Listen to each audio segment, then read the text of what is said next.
बता देते हैं, पुष्कर सिंह धामी होंगे उत्तराखंड के नए सीएम।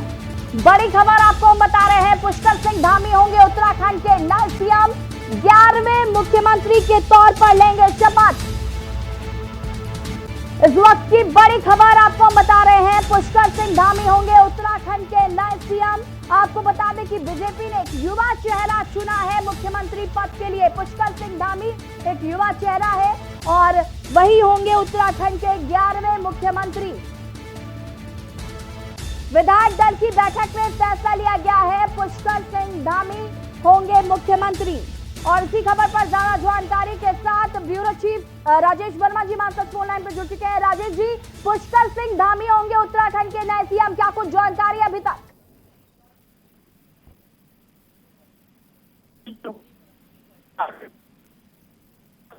राजेश जी, आपको आवाज आ रही है हमारी?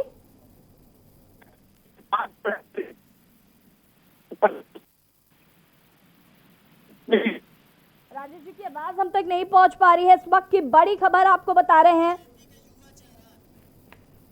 पुष्कर सिंह धामी होंगे उत्तराखंड के नए सीएम। आपको बता दें कि युवा चेहरा के तौर पर मुख्यमंत्री चुने गए हैं पुष्कर सिंह धामी। बीजेपी के युवा चेहरा हैं पुष्कर सिंह धामी। इससे पहले हमारे प्रधान संपादक जी भी हमारे साथ फोन लाइन पर जुड़े, तो उन्होंने बताया था कि पुष्कर सिंह धामी मुख्यमंत्री हो सकते हैं।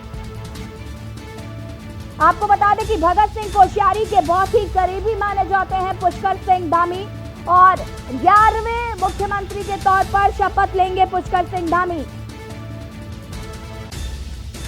पुष्कर सिंह धामी होंगे उत्तराखंड के नए सीएम। इस वक्त की बड़ी खबर आपको बता रहे हैं,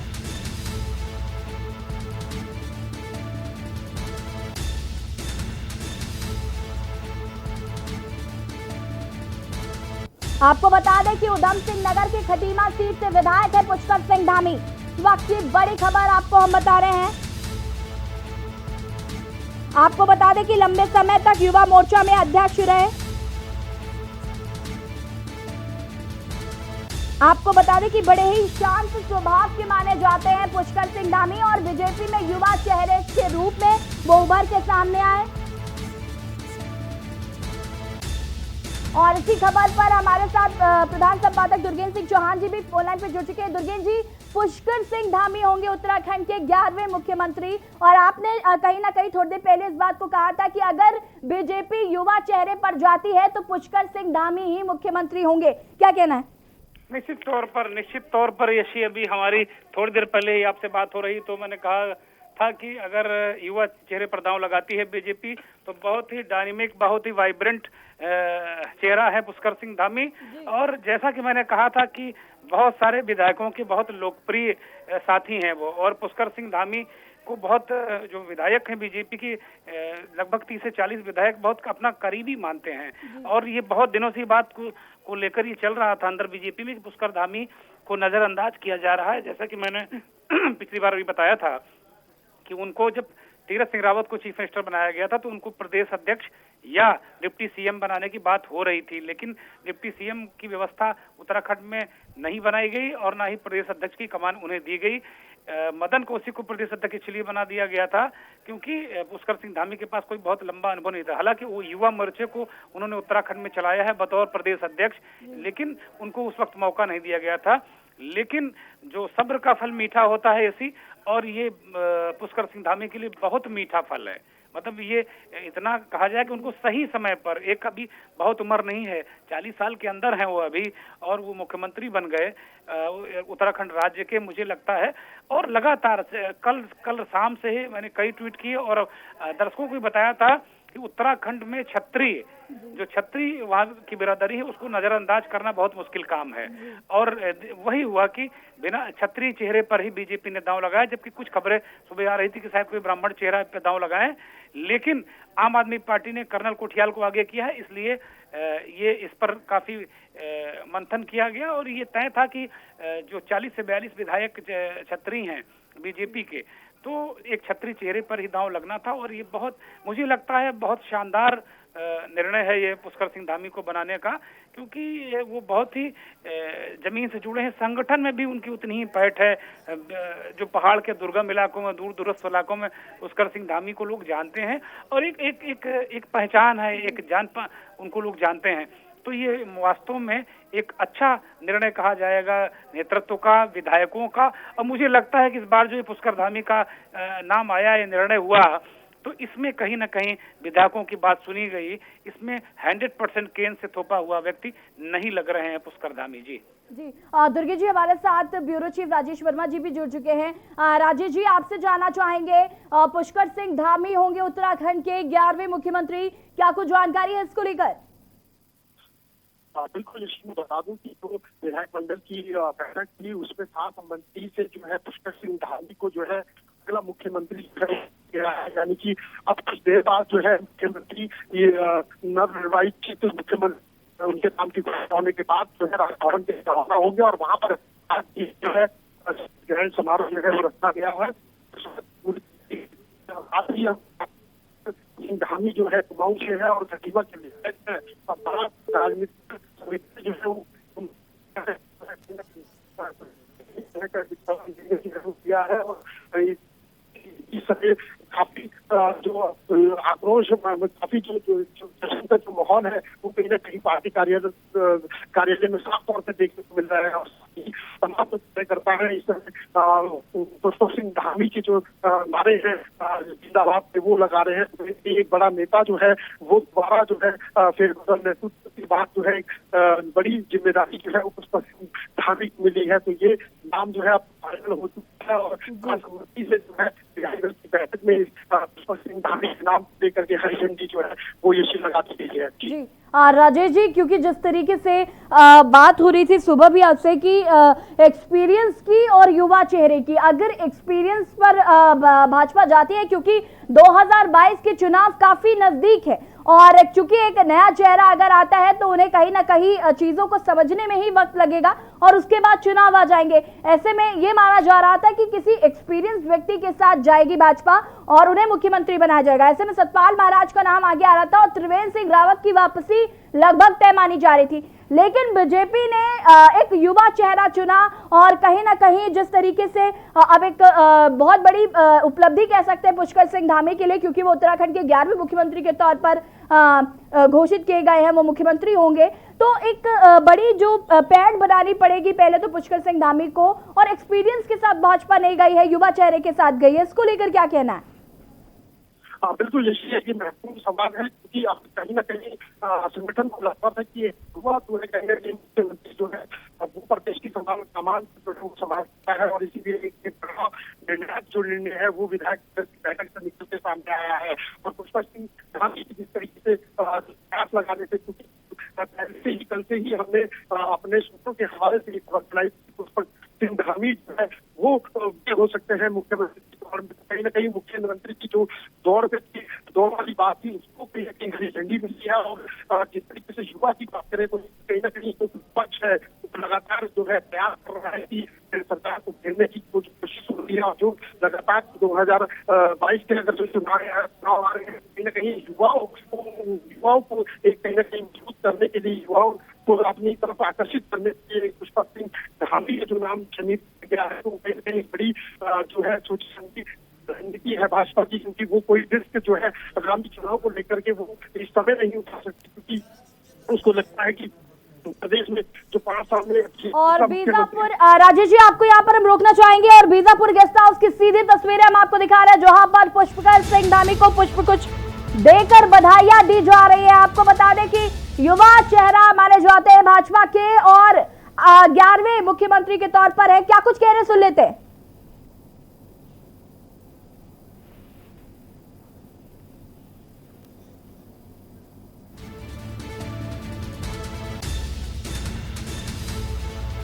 उत्तराखंड के नए सीएम हैं पुष्कर सिंह धामी।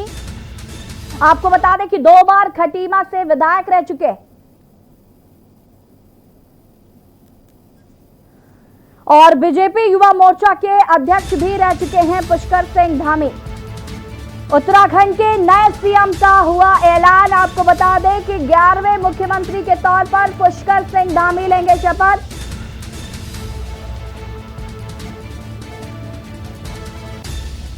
भाजपा के युवा चेहरे के तौर पर देखे जाते हैं पुष्कर सिंह धामी। विधायक दल की बैठक में धामी के नाम पर लगी है मुहर। पूर्व सीएम तीरथ सिंह रावत ने ऐलान किया है कि अगले मुख्यमंत्री होंगे पुष्कर सिंह धामी। खटीमा से 2 बार विधायक रह चुके हैं पुष्कर सिंह धामी। पुष्कर सिंह धामी होंगे उत्तराखंड के नए सीएम। आपको बता दें कि 11वें मुख्यमंत्री के तौर पर लेंगे शपथ।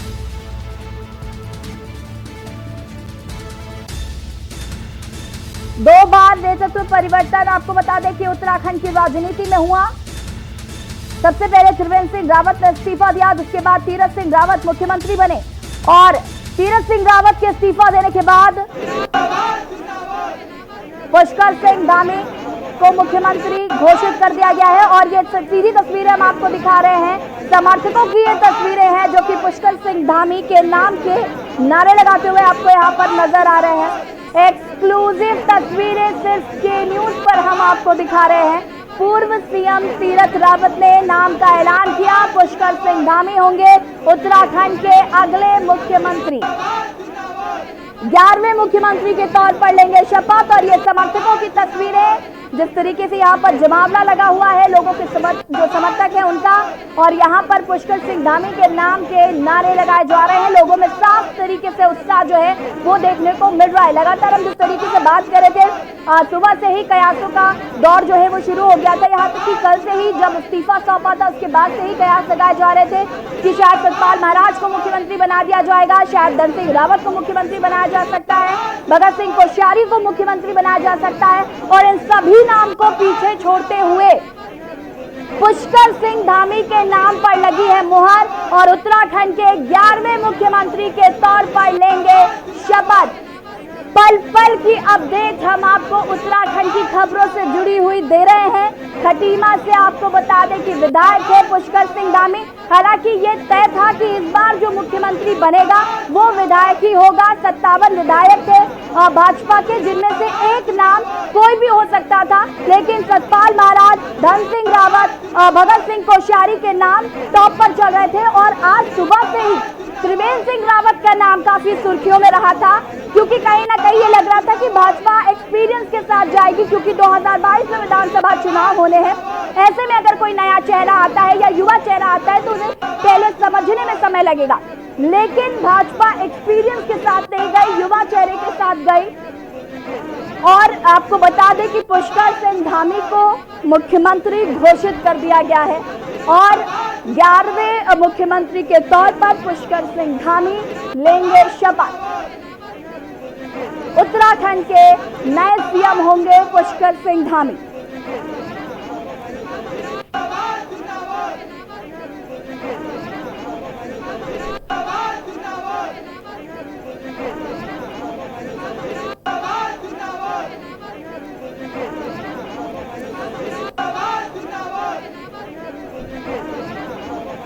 और जिस तरीके से पुष्कर सिंह धामी के नाम पर मोहर लगी है, ये कहीं ना कहीं तमाम अटकलों पर विराम लगाते हुए, तमाम नामों को पीछे छोड़ते हुए पुष्कर सिंह धामी उत्तराखंड के अगले नए मुख्यमंत्री। और हमारे साथ प्रधान संपादक दुर्गेन्द्र सिंह चौहान जी भी हमारे साथ जुड़ चुके हैं। दुर्गेन्द्र जी, हम आज सुबह से ही इस पर चर्चा कर रहे थे कि आखिर कौन होगा उत्तराखंड का नया मुख्यमंत्री, लेकिन जैसे कि आपने बताया था कि ये तो लगभग तय ही था कि जो 57 विधायक है उनमें से ही कोई एक नाम होगा। त्रिवेंद्र सिंह रावत का नाम आज सुबह से ही सुर्खियों में था, लेकिन आपने इस बात को कहा था कि एक्सपीरियंस पर अगर भाजपा जाती है तो त्रिवेंद्र सिंह रावत को मुख्यमंत्री वापस से बनाया जा सकता है। लेकिन कहीं ना कहीं सवालों के घेरे में आ जाएगी सरकार कि आखिर उन्हें पहले क्यों हटाया गया। और अगर आपने कहा था कि युवा चेहरे की अगर बात होगी तो पुष्कर सिंह धामी को मुख्यमंत्री बनाया जा सकता है। आखिरकार युवा चेहरे के साथ भाजपा गई और पुष्कर सिंह धामी को मुख्यमंत्री बना दिया गया है। क्या कुछ कहना आपको?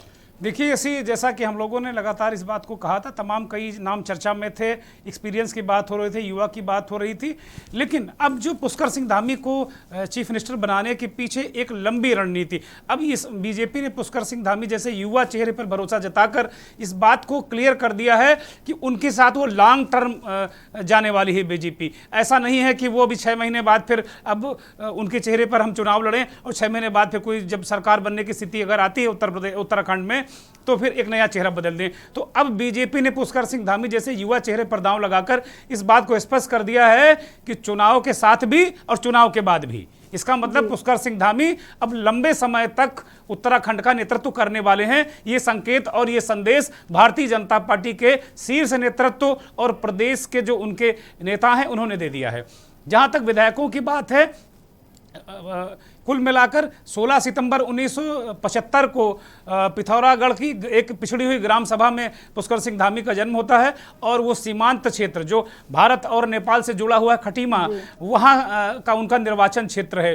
तो पुष्कर सिंह धामी को बनाकर एक ये भी संदेश दिया गया कि एक पहाड़ी होने के साथ साथ पहाड़ के जो ठेठ पिथौरागढ़ वहाँ का एक कनेक्शन उनके पास है और जो उनकी विधानसभा है उसमें मैदानी भाग बहुत सा है, क्योंकि ऊधम सिंह नगर की ये विधानसभा है खटीमा। तो पहाड़ और मैदान दोनों को साधने की कोशिश की गई है। अभी तक चाहे त्रिवेंद्र सिंह रावत हो चाहे तीरथ सिंह रावत हो, ये ठेठ पहाड़ के रहने वाले लोग हैं और वहाँ से ये निर्वाचित होकर पहुँचे थे। लेकिन पुष्कर सिंह धामी एक ऐसा कॉम्बिनेशन है, युवा हैं, पहाड़ी और जो मैदान है उसका कॉम्बिनेशन है। उनकी विधानसभा भी इस तरीके की है, सीमांत क्षेत्र है।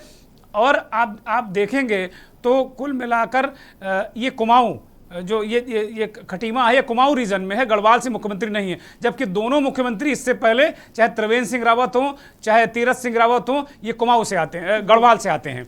और इससे पहले जो कांग्रेस में मुख्यमंत्री थे हरीश रावत, तो कुमाऊं से आते थे, रानीखेत से आते थे। तो अब जो स्थितियां देखने को मिली, कुमाऊं को एक अहमियत दी है और कुमाऊं से ये पुष्कर सिंह धामी को लेकर आए हैं। तो निश्चित तौर पर जैसा हम लोग कह रहे थे, एक युवा चेहरे पर दांव लगाया है और नो डाउट मुझे लगता है कि ये बहुत बेहतरीन फैसला कहा जाएगा पुष्कर सिंह धामी को चीफ मिनिस्टर बनाने का। सर, लेकिन यहाँ पर एक स्थिति ये भी है कि जिससे पहले हम लोग बात भी कर रहे थे कि इस वक्त क्योंकि 2022 के विधानसभा चुनाव बहुत नजदीक है, जो एक सामान्य से कार्यकर्ता को, एक पूर्व सैनिक के पुत्र को, जो कि एक सामान्य परिस्थितियों में पिथौरागढ़ के सीमांत जिले में मैं पैदा हुआ, कनाली छेना की तहसील में, जो कि पहले की डीडीहाट तहसील होती थी, और खटीमा मेरा विधानसभा क्षेत्र है, मेरी कर्मभूमि है, मुझे सेवा का अवसर दिया है। मैं निश्चित रूप से अपने पार्टी के हाईकमान को, माननीय नरेंद्र मोदी जी को, माननीय गृह मंत्री जी को, हमारे राष्ट्रीय अध्यक्ष जी को, पूरे हमारे राष्ट्रीय नेतृत्व को और प्रदेश के नेतृत्व को पूरा करेंगे। सर देखिए, जो भी जनता के जो मुद्दे हैं उन मुद्दों पर हम लोग जो है लगातार सबका सहयोग लेकर, सब लोगों को लेकर काम करेंगे। जनता की सेवा। ये बताइए, मुख्यमंत्री का पद आपको ऐसे समय में मिला है जब एक संवैधानिक संकट पैदा हुआ है, उससे 2 महीने पहले ही मुख्यमंत्री बदला गया है। कितनी बड़ी चुनौती है वापस चुनाव में जाकर पार्टी को जिताकर लाना? देखिए, चुनौती भी है और निश्चित रूप से एक चुनौती, और चुनौती को हम स्वीकार करते हैं। सबका सहयोग लेकर हम जो है पार्टी को आगे बढ़ाने का काम करेंगे, जनता की सेवा करेंगे।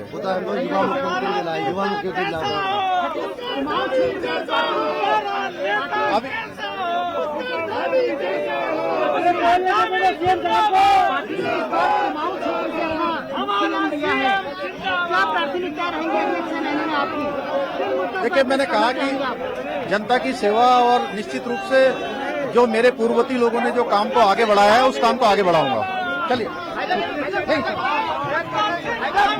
अरे भैया, यहाँ पर पुष्कर सिंह धामी को आपने सुना, जिन्होंने नरेंद्र मोदी का आभार जताया है, आलाकमान का आभार जताया। उन्होंने कहा कि एक मामूली से कार्यकर्ता पर जो भरोसा जताया है उसका मैं धन्यवाद करता हूँ और जो जिम्मेदारी उनको दी गई है उसका वो अच्छी तरीके से निर्वहन करेंगे और जनता के जो मुद्दे हैं उनको उठाया जाएगा और उनकी जो समस्याएं हैं उनको सुना जाएगा। विधायक दल की बैठक में फैसला हुआ है, पुष्कर सिंह धामी होंगे उत्तराखंड के 11वें मुख्यमंत्री।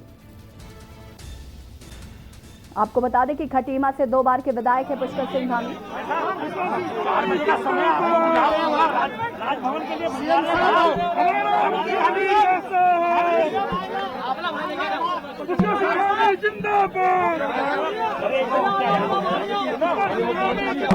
राजभवन के लिए बाहर बुला रहे हैं सारे।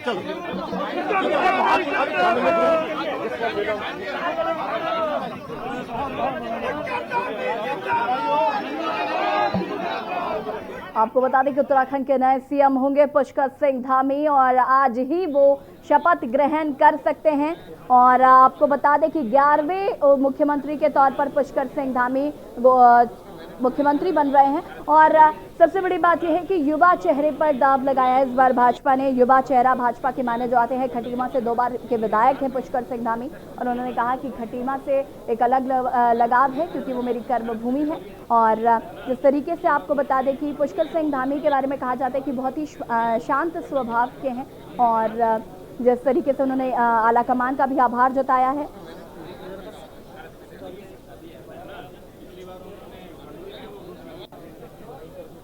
और लगातार हम इसी पर बात कर रहे हैं और प्रधान संपादक जी हमारे साथ लगातार जुड़े हुए हैं।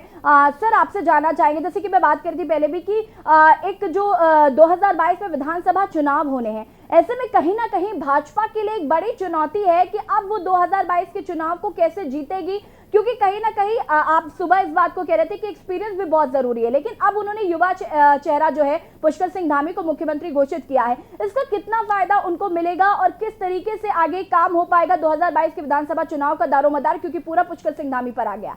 देखिए यशी, ये बहुत ही आक्रामक रणनीति का एक हिस्सा है कि पुष्कर सिंह धामी जैसे अगर सरकार की दृष्टि से कहें तो बिल्कुल अनुभव नहीं है उनको। कभी वो मंत्री नहीं रहे, 2 बार विधायक रहे लेकिन मंत्री कभी नहीं रहे, तो सरकार में ना रहने ना चलाने का कोई उनके पास अनुभव नहीं है। तो ये बहुत अटैकिंग, भारतीय जनता पार्टी की एक अटैकिंग चुनावी रणनीति का हिस्सा है पुष्कर सिंह धामी को उत्तराखंड की कमान सौंपना।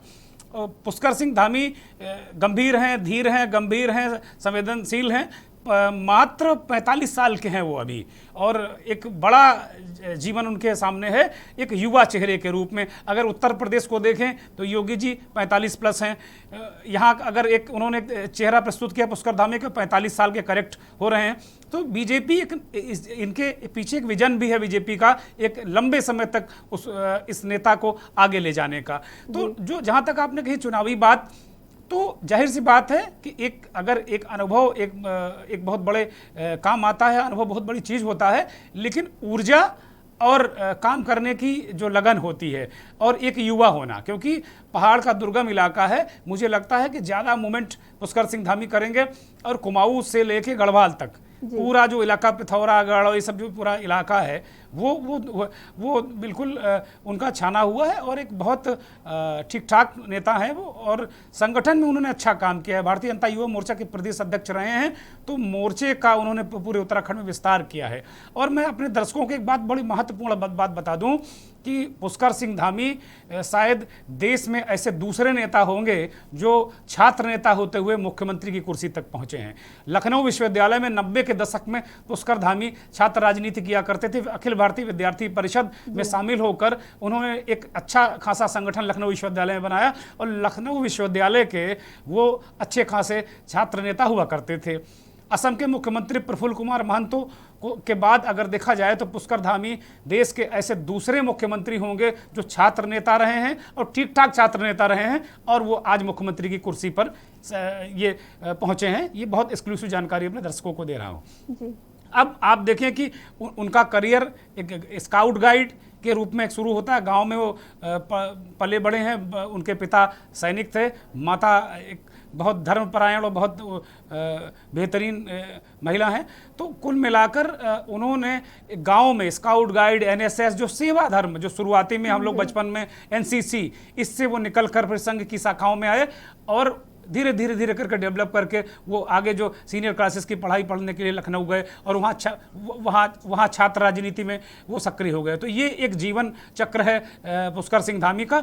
लेकिन नो डाउट, इसमें कहीं कोई संदेह नहीं कि बहुत बेहतरीन निर्णय मैं कहूँगा व्यक्तिगत तौर पर मेरा ये कहना है कि भारतीय जनता पार्टी ने एक जो डैमेज हुआ है दो लगातार मुख्यमंत्री बदलने के बाद जो वहाँ की स्थितियाँ बिगड़ी और उसके बाद भारतीय जनता पार्टी को कटघरे में खड़ा किया गया, पुष्कर धामी के चेहरे पर मुझे लगता है कि बहुत ज़्यादा लोगों को कोई दिक्कत नहीं होगी, क्योंकि लेकिन सबसे बड़ी बात है कि जो 36 विधायकों का 40 36 विधायकों का एक गुट है, उन्होंने साफ कह दिया था कि मुख्यमंत्री मेरे बीच का होना चाहिए। वो बात भी रखी गई और विवादों से हटकर एक नया चेहरा, एक फ्रेश वे प्रस्तुत की गई। ये बहुत बड़ी बात है। अजय भट्ट क्या कुछ कह रहे हैं वो भी सुन लेते हैं। जो लोग टीका के लिए जा रहे हैं उन्हें अनावश्यक इंतजार ना करना पड़े, बुकिंग हो तुरंत आए और उनको टीका लगा दिया जाए, वो अपना घर चले जाएं।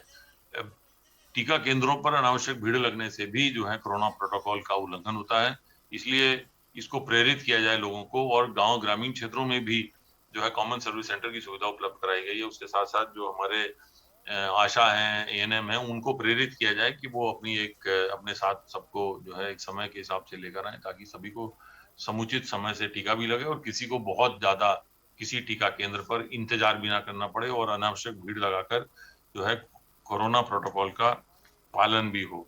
मैं इसके साथ साथ ये भी बताना चाहूंगा कि प्रदेश में 9 नए मेडिकल कॉलेज का लोकार्पण भी अभी शीघ्र होने वाला है। और कहता है क्योंकि हमने इतने अच्छे काम किए हैं, देश में इतने अच्छे काम किए हैं, फिर हमारे जो नेता हैं, हमारे जो प्रधानमंत्री हैं, आप सब जानते हैं, क्रिस्टल क्लियर, इतना साफ सुथरा उनका व्यक्तित्व, उनका चरित्र, उनका कृतित्व, लोगों ने इस वक्त कोरोना के समय में बदनाम करने की कोशिश करी, लेकिन कोई असर नहीं हुआ। वो ग्लोबल नेता के रूप में स्थापित हो चुके हैं। तो इसलिए कहीं से कहीं तक कोई कष्ट नहीं है। कमेंट लोग करते रहें, क्रिटिसाइज करते रहें, पार्टी का आंतरिक मामला है। कौन सैनिक सीमा पर जाएगा, कौन मैदान में रहेगा, कौन सीमा के सैनिकों की रक्षा करेगा, कवर करेगा, उनकी सहायता करेगा, ये सर्वोच्च कमांडर का दायित्व है और वही हमारे वहाँ हुआ है। उसी तरह से हमारी पार्टी भी काम करती है और विधानमंडल दल ने जो आज निर्णय लिया, ऐतिहासिक लिया, एक यंग व्यक्ति को हमको दिया है, हमको बहुत सारी अपेक्षाएं हैं। हम सब लोग कंधे से कंधा मिलाकर साथ चलकर भारतीय जनता पार्टी का जो लक्ष्य है उस लक्ष्य को पूर्ण करेंगे। एक आखिरी सवाल, क्या 6 महीने बाद जब चुनाव होगा तो पार्टी पुष्कर सिंह धामी के नेतृत्व में चुनाव में जाएगी? जो हमारे माननीय मुख्यमंत्री हैं उन्हीं का नेतृत्व रहता है, इसमें बिल्कुल नेतृत्व उनका रहेगा, इसमें कोई शंका नहीं है। सामूहिक नेतृत्व होता है, हम सब उनके पीछे जुड़ जाएंगे उनके साथ।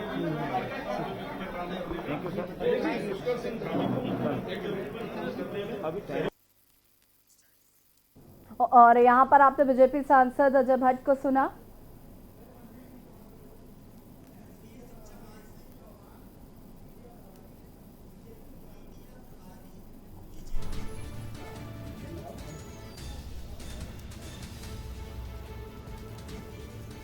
मीडिया मनवीर सिंह चौहान मीडिया प्रभारी बीजेपी हमारे साथ फोन लाइन पर जुड़ चुके हैं। मनवीर जी, आपसे जानना चाहेंगे, पुष्कर सिंह धामी के नाम पर मुहर लग गई है। एक तरीके से कहा जाए तो अनुभव के साथ ना जाकर एक युवा चेहरा पर दाव लगाया है भाजपा ने, क्या कुछ कहना है इसको लेकर? हेलो जी मनवीर जी, आपको आवाज आ रही है हमारी? धन्यवाद, आवाज आ रही है। आप जैसा कह रहे हैं कि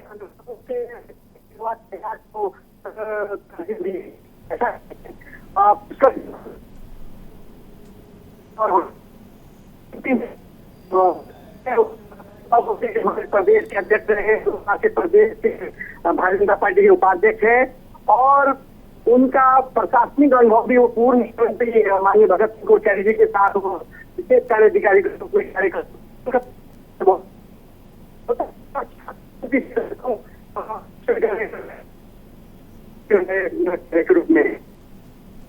जी मनवीर जी, बहुत बहुत शुक्रिया तमाम जानकारी देने के लिए। और आपको बता दें कि विधायक दल की बैठक में फैसला हुआ है, पुष्कर सिंह धामी होंगे उत्तराखंड के 11वें मुख्यमंत्री। एक युवा चेहरा, नए जोश नए ऊर्जा के साथ काम किया जाएगा, उन्होंने इस बात को कहा है। और इसी खबर पर लगातार हमारे प्रधान संपादक जी भी हमारे साथ जुड़े हुए हैं और हमारे साथ ब्यूरो चीफ राजेश वर्मा जी भी लगातार जुड़े हुए हैं। राजेश जी, आपसे जानना चाहेंगे, पुष्कर सिंह धामी के नाम पर मुहर लग गई है, क्या कुछ अभी तक ताजा अपडेट्स जो हैं वो मिल पा रहे?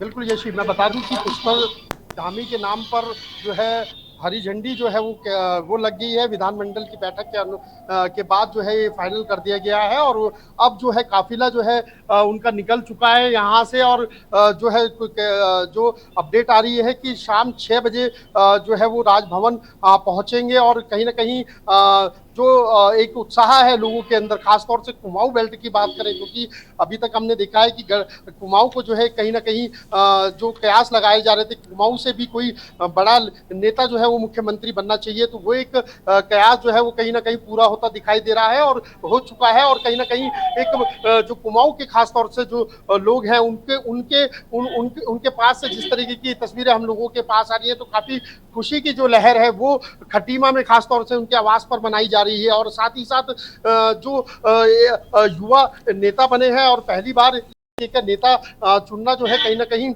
जो है बड़ी रणनीति जो है आगामी 2022 की जो रणनीति है उसको तैयार किया गया है। बहुत सोच समझ करके जो है संगठन ने ये फैसला लिया है, क्योंकि कहीं ना कहीं जो एक साफ सुथरी छवि वाले विधायक, यंग विधायक है और वो युवाओं के प्रदेश अध्यक्ष जो है वो रह चुके हैं। और साथ ही साथ बड़ी कमान जिस तरीके से इस समय प्रदेश की उनको मिली है, तो कहीं ना कहीं एक बड़ा पॉजिटिव पॉइंट के हिसाब से देखा जाए तो युवाओं में एक बड़ा अच्छा संदेश जा रहा है। और दूसरी बात ये भी है कि जिस तरीके से तीसरे मोर्चे के हिसाब से आम आदमी पार्टी जैसे प्रदेश के अंदर आई है और आम आदमी पार्टी ने युवाओं को जिस तरीके से अपने खेमे में जो है बढ़ाया है, तो कहीं ना कहीं जो युवा पीढ़ी थी वो कहीं ना कहीं भाजपा में कहीं ना कहीं जो है तितर बितर दिखाई दे रही थी, गुमराह हो रही थी। तो कहीं ना कहीं एक इससे बड़ा सपोर्ट जो है वो कहीं ना कहीं पुष्कर सिंह धामी के आने से एक युवाओं में जो है एक बड़ा सपोर्ट मिलेगा। और कहीं जो प्रयास है जो आगामी 2022 के चुनाव को लेकर के एक बड़ी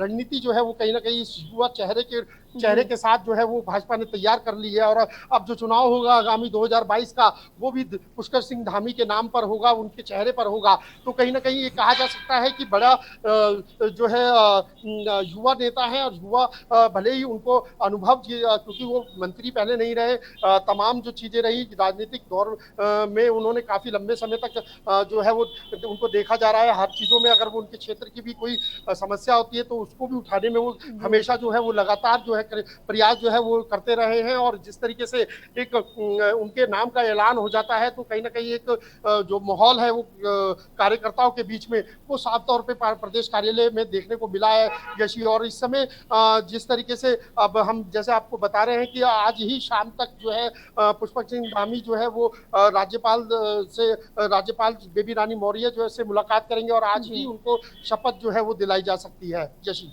जी राजेश जी, बिल्कुल आपसे जाना चाहें,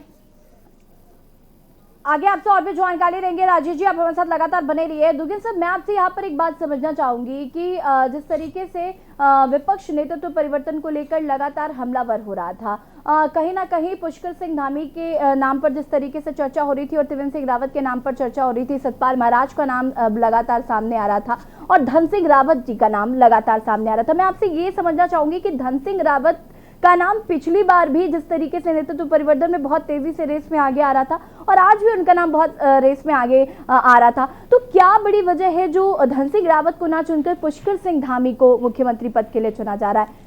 एक तो बहुत बड़ी बात अभी जो हम लोग चर्चा कर रहे हैं, राजेश जी ने भी उस बात को कहा कि वो धन सिंह रावत भी गढ़वाल से ही आते हैं, श्रीनगर गढ़वाल के विधायक हैं, गढ़वाल से आते हैं। लगातार 2 सीएम ऑलरेडी पहले गढ़वाल के रह चुके थे, चाहे त्रिवेंद्र सिंह हो चाहे तीरथ सिंह हो।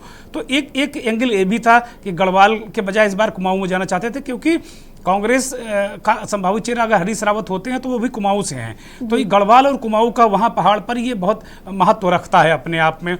दूसरा जो यूथ की बात है, धन सिंह रावत भी यूथ है, 40 साल के वो भी हैं, कोई बहुत बुजुर्ग नेता नहीं है वो, लेकिन वो उन्होंने संघ में काम किया है, संगठन में कम काम किया है, उन्होंने संघ में ज़्यादा काम किया है उन्होंने।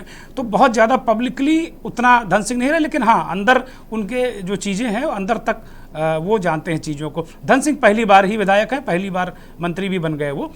इन धन सिंह के बजाय पुष्कर धामी को तरजीह देने के पीछे जो सबसे बड़ी वजह यही है कि वो कुमाऊं से आते हैं। दूसरी बात यह है कि लगातार 6 वर्षों तक उत्तराखंड भारतीय जनता युवा मोर्चा के प्रदेश अध्यक्ष रहे, युवाओं को संगठित किया पुष्कर धामी ने। और एक बहुत महत्वपूर्ण बात यह है कि पुष्कर धामी ने आंदोलन, रैलियां, प्रदर्शन, विधानसभा का घेराव करके इन 6 वर्षों में वहाँ के युवाओं में एक अच्छी खासी पैठ बना ली थी। अगर आप ये देख लें कि 2002 से लेकर 2008 तक वो अध्यक्ष रहे, उस दौरान के जो युवा हैं आज वो मैच्योर हो गए होंगे। उनकी जो टीम है, जो जिस समय यूथ थे 20-22 साल, 30 साल, 20-22 साल, 18 से 24 साल, 25 साल के लोग उस समय पुष्कर धामी जिंदाबाद किया करते थे। आज जब 2008 के बाद मुझे लगता है लगभग 13 वर्ष हो गया, तो 13 वर्षों में वो लोग और मैच्योर हो गए होंगे। तो एक अच्छी खासी भारतीय जनता पार्टी की टीम अभी भी उनके संपर्क में है। और वो चुनाव की दृष्टि से इसको भी देखते हुए, क्योंकि धन सिंह रावत कभी संगठन में बड़े पद पर नहीं रहे, प्रदेश अध्यक्ष जैसा कुछ उनके पास नहीं। बीजेपी में थोड़े दिनों तक उन्होंने काम किया, उसके बाद वो मंत्री बन गए। लेकिन पुष्कर सिंह धामी के साथ ये बातें। दूसरी बात जो राजेश जी ने कही, बड़ी महत्वपूर्ण बात कही कि युवाओं को रिझाने के लिए पुष्कर धामी ने जो अपने भारतीय जनता युवा मोर्चा के कार्यकाल के दौरान उन्होंने तमाम रैलियां की, प्रदर्शन किया, विधानसभा का घेराव किया। और ये बहुत महत्वपूर्ण बात बताने जा रहा हूं कि उन्होंने जो उत्तराखंड के 70% युवा हैं उनको आरक्षण दिलवाया वहाँ के उद्योगों में। जो उत्तराखंड में जो लगे उद्योग हैं उनमें 70% नौकरियां उत्तराखंड के युवाओं को दी जाती हैं। ये पुष्कर सिंह धामी के आंदोलन की उपज थी, पुष्कर सिंह धामी के आंदोलन का परिणाम था।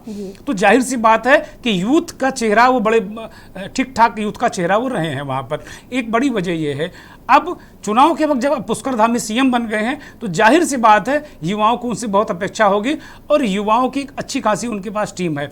जहाँ तक प्रशासनिक अनुभव की बात रही, भगत सिंह कोश्यारी के सलाहकार के रूप में उन्होंने काम किया। मुख्यमंत्री का जो शासन सत्ता तंत्र कैसे चलता है, भगत सिंह कोश्यारी के साथ में उन्होंने देखा और उसको कहीं ना कहीं पुष्कर धामी पर्दे के पीछे चलाते रहे, तो ये अनुभव उनको काम आएगा। दूसरी बात, वो राज्य विकास परिषद के उपाध्यक्ष भी रहे, राज्य मंत्री दर्जा प्राप्त का दर्जा भी उनके पास रहा। तो जाहिर सी बात है कि राज्य मंत्री के रूप में भी उन्होंने कुछ चीज़ों को देखा। लेकिन मुख्य कैबिनेट में वो कभी नहीं रहे, पहली बार सीधे वो मुख्यमंत्री हो रहे हैं, विधायक से सीधे मुख्यमंत्री। तो अपने आप में ये भी एक अद्भुत उदाहरण होगा उत्तराखंड की राजनीति में कि वो विधायक से सीधे मुख्यमंत्री हो जाना। अपने आप में ये देश में भी, उत्तराखंड में इस तरह के बहुत कम दृष्टांत आपको देखने को मिलेंगे ऐसे। तो जाहिर सी बात है कि एक वाइब्रेंट, एक सर्वमान्य और युवा चेहरे को बीजेपी ने एक दांव लगाया है। और एक तरीके से बीजेपी ने गेम चेंजर की भूमिका में पुष्कर सिंह धामी को लाकर खड़ा कर दिया है। जी बिल्कुल दुर्गेश जी, मैं आपसे ये बात भी समझना चाहूंगी, क्योंकि जिस तरीके से हमारे साथ दुर्गेश जी राहुल सिंह शेखावत जी भी जुड़ चुके हैं, जिस तरीके से उत्तराखंड की राजनीतिक विशेषज्ञ हैं और जिस तरीके से उत्तराखंड की राजनीति में पिछले कई समय से हम सियासी उठापटक देख रहे थे, एक अंदरूनी जो गुटबाजी चल रही थी वो देख रहे थे, और 2 बार नेतृत्व परिवर्तन हो चुका है उत्तराखंड की राजनीति में। और अब युवा चेहरे पर दाव लगाकर भाजपा ने पुष्कर सिंह धामी को मुख्यमंत्री घोषित कर दिया है। हम लगातार इसी पर बात करें, हर अपडेट दे रहे हैं। राहुल सिंह शेखावत जी भी हमारे साथ जुड़ गए हैं। राहुल जी, आपसे जानना चाहेंगे, पुष्कर सिंह धामी को मुख्यमंत्री चुन लिया गया है, 11वें मुख्यमंत्री के तौर पर वो चुने गए हैं, और जिस तरीके से विधायक के बाद अब वो सीधे मुख्यमंत्री बन रहे, एक युवा चेहरा है, और हालांकि 2022 विधानसभा जो चुनाव है वो भी बहुत नजदीक है, तो उनका अनुभव बहुत कम है, हालांकि जो ऊर्जा और जोश है वो ज्यादा है। तो क्या इस संदर्भ से अगर हम देखें तो क्या एक जो पैड बनानी है जनता के बीच वो बना पाएंगे पुष्कर सिंह धामी?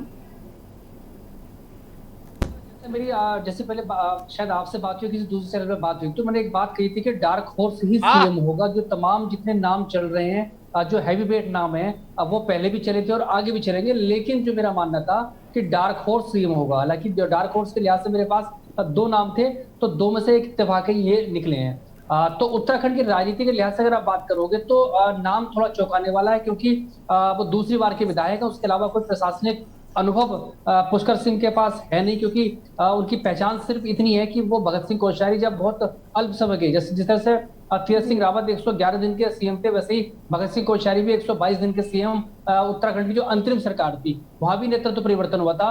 तो दूसरी बार जब जो दूसरे सीएम थे उत्तराखंड के अंतरिम सरकार के, तो उसमें जो धामी थे, उस वक्त कोश्यारी के ओएसडी हुआ करते थे। तो उसके बाद वो लगातार 2 बार के विधायक है। तो ऐसे इलेक्शन ईयर में बीजेपी ने एक यूथ पर दाव लगाया, एक युवा पर दाव लगाया। इसके अलावा उनका एक चीज शायद आपके पास जानकारी होगी, वो भारतीय जनता युवा मोर्चा के प्रदेश अध्यक्ष भी रहे हैं। उसके अलावा संघ से उनकी नजदीकें रही हैं। तो ये तो एक मोटी मोटी बात है, लेकिन जो मेन पहचान उनकी है वो मतलब ये मेन जो ये कह सकते हैं जिस चीज को देखकर वो लिया गया कि वो एक यूथ है और जो यंग वोटर है उसको कहीं ना कहीं प्रभावित करेंगे। लेकिन सुनने में देखने में एक बात अच्छी लगती है, लेकिन चुनौती बहुत बड़ी है, क्योंकि इलेक्शन ईयर मत कहिए तो इलेक्शन मंथ कहिए, क्योंकि बमुश्किल 6 महीना चुनाव का मुझे लगता है बचेगा। उसके बाद एंटी इनकम्बेंसी 4.5 साल की, उसके बाद 2 नेतृत्व परिवर्तन, क्योंकि बीजेपी हाईकमान के पास ये जवाब अभी तक नहीं मिला है। जब त्रिवेंद्र सिंह रावत को हटाया था, उनसे पूछा कि साहब क्यों हटाया जा रहा, अच्छा काम किया, बुरा काम किया,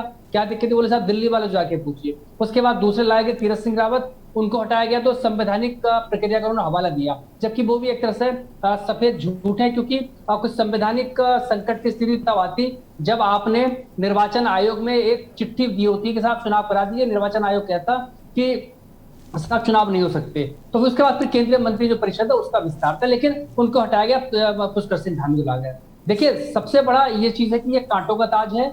उत्तराखंड की राजनीति जितना छोटा स्टेट है, लेकिन हिमालय अगर आपको हो तो हिमालय उत्तराखंड से ही एक तरह से कह सकते गुजरता है, तो उतनी ही पेचीदगियां जो है वो हिमालय सरीखी ऊंची है, चाहे वो जन समस्याएं हो या राजनीतिक जो पेचीदगियां हैं वो हिमालय से भी कहीं ज्यादा ऊंची है। अगर ऐसा नहीं होता तो उत्तराखंड के 31 साल में 11वें सीएम को बनाने की जरूरत नहीं पड़ती है। पड़ोसी हिमाचल प्रदेश आपने देखा हुआ गिनती के मुख्यमंत्री हैं और लगातार स्थिरता रही है। उत्तराखंड उसके उलट एक बिल्कुल राजनीतिक तौर पर अस्थिरता रही है। और खास तौर पर एक चीज समझने वाली चीज है, ये कहा जाता है कि अगर अल्पमत की सरकार हो या बहुत साधारण बहुमत की सरकार, तो वो सरकार जो होती है वो एक तरह से कह सकते हैं कि वो कमजोर होती है। तो प्रचंड बहुमत भी अब उत्तराखंड में राजनीतिक स्थिरता का पर्याय नहीं बचा है। 57 विधायकों के बावजूद भी तीसरे मुख्यमंत्री 5 साल के अंदर बनाने पड़ रहे हैं। तो इस लिहाज से जो तमाम जो सीनियर बीजेपी के हैं, जो अब चाहे उसमें 5 मुख्यमंत्री होंगे, एक चीज समझने की जरूरत है, 5 पूर्व मुख्यमंत्री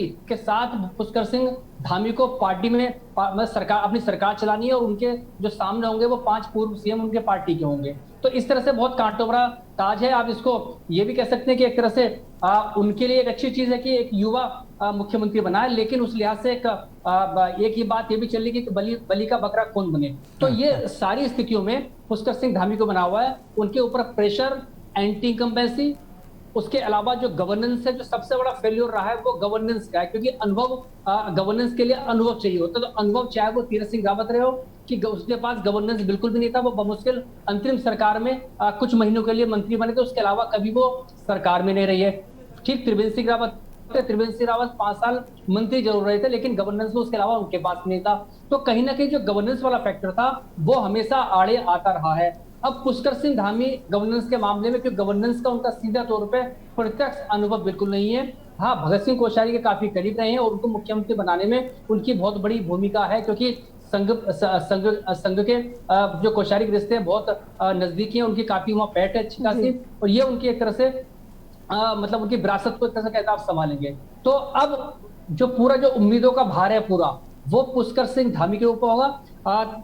चाहे वो रोजगार है, जो उत्तराखंड की आपने बात की कि कैसे, तो उत्तराखंड में रोजगार सबसे बड़ी एक समस्या है, इंफ्रास्ट्रक्चर है दूसरी सबसे बड़ी समस्या है। अभी बरसात का सीजन आएगा, आप जानते हैं बरसात शुरू हो चुकी है, 3 महीने उत्तराखंड में बरसात में निकल जाते हैं। कहीं आपदाओं का जो सीजन पूरा हुआ करता था उसके ठीक बाद सिर्फ और सिर्फ इलेक्शन जनवरी-फरवरी तक रहेगा। तो इन हालात में आप पुष्कर सिंह धामी के सामने चमत्कार करने की चुनौती होगी।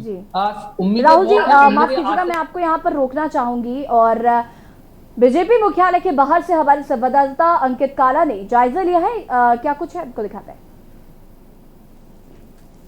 बीजेपी विधानमंडल दल की बैठक में निर्णय लिया गया है कि खटीमा विधायक पुष्कर सिंह धामी को उत्तराखंड राज्य का 11वां मुख्यमंत्री बनाया गया है। इस वक्त हम बीजेपी मुख्यालय में मौजूद हैं, जहां पर कि आप ये सीधा तस्वीरें देख रहे हैं और उन तस्वीरों में आप देख रहे हैं किस तरीके से भीड़ इकट्ठा करते हैं और पुष्कर सिंह धामी के नारे यहाँ पर लगाए जा रहे हैं। आप ये सीधी तस्वीरें डीएन न्यूज़ इंडिया के माध्यम से देख रहे हैं। कहीं ना कहीं भारतीय जनता पार्टी इस बात को लेकर के काफ़ी आश्वस्त थी कि कुमाऊं से ही कोई जो अगला मुख्यमंत्री उसको बनाया जाएगा, और पिछले लंबे समय से इनकी कयादबाजी लग रही थी कि पुष्कर सिंह धामी को बड़ी जिम्मेदारी मिल सकती है।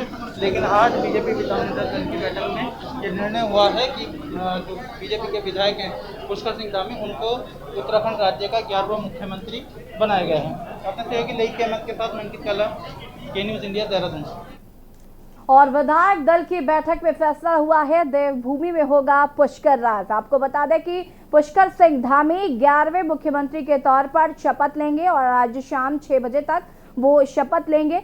लेकिन यहाँ पर हम लगातार बात कर रहे हैं कि भाजपा ने युवा चेहरे पर दाव लगाया है। इस बार अनुभव के साथ ना जाकर युवा चेहरे पर दाव लगाया है। और आखिर किस तरीके से बीजेपी 2022 का विधानसभा चुनाव जीतेगी, इसमें क्या कुछ रणनीति आला कमान द्वारा बनाई गई है, ये कहीं ना कहीं समझने के लिए हमारे साथ लगातार हमारे साथ प्रधान संपादक जी भी जुड़े हुए हैं, हमारे साथ राजनीतिक विशेषज्ञ भी जुड़े हुए हैं। दुर्गेश सर, मैं आपसे ये बात समझना चाहूंगी कि जैसे अभी राहुल जी इस बात को कह रहे थे कि कहीं ना कहीं ये बात जरूर आगे देखने को मिलेगी कि पुष्कर सिंह धामी 11वें मुख्यमंत्री के तौर पर चुने जा रहे हैं। उसके बाद जब 2022 में विधानसभा चुनाव है तो 5 पूर्व मुख्यमंत्री जो हैं वो अपनी ही पार्टी के हैं। हाँ, निश्चित तौर पर बड़ी चुनौती है। राहुल जी ने बिल्कुल ठीक बात कही है और राहुल जी का बहुत लंबा अनुभव है। बहुत लंबे वक्त से वहाँ पर उन्होंने तमाम मीडिया संस्थानों में रहकर वहाँ काम किया है उत्तराखंड में, और लंबे समय से राहुल जी उत्तराखंड में हैं। तो जाहिर सी बात है, जो ग्राउंड लेवल की हकीकत है वो बेहतर जानते हैं। और ये बड़ी चुनौती होती है कि आप बहुत सारे भारी कद के नेताओं को लेकर आप चलना आपके लिए बहुत बड़ी चुनौती होती, बहुत कठिन होता है। लेकिन फिर भी ये प्रॉमिसिंग लीडर है, यंग और प्रॉमिसिंग लीडर है, निश्चित तौर पर इसमें कहीं कोई संदेह नहीं है। और जब मैं बार बार जिस शब्द का प्रयोग कर रहा हूँ यशी, वाइब्रेंट लीडर हैं। मुझे एक पहली नज़र में लोगों को रिझाते हैं, लुभाते हैं, और जो उनका अंदाज है, जो बॉडी लैंग्वेज, जो चलने का अंदाज है, जो बातचीत का अंदाज है, वो लोग जो युवाओं को आकर्षित करता है। और जो लोगों के प्रति उनका विनम्र स्वभाव है, अब अग्रजों के प्रति, वरिष्ठ नेताओं के प्रति, वो बिल्कुल मुझे लगता है कि थोड़ा सा उनके लिए एक प्लस पॉइंट है। जी जी सर, और इसी बीच आपको हम देहरादून से बड़ी खबर बता देते हैं। बड़ी खबर देहरादून से, पुष्कर धामी राजभवन के लिए हुए रवाना। बड़ी खबर आपको हम बता रहे हैं, बेबी रानी मौर्य के सामने पेश करेंगे दावा। आज ही होगा नए सीएम का शपथ समारोह। आपको बता दें कि पुष्कर सिंह धामी 11वें मुख्यमंत्री के तौर पर आज शाम 7 बजे शपथ ले सकते हैं।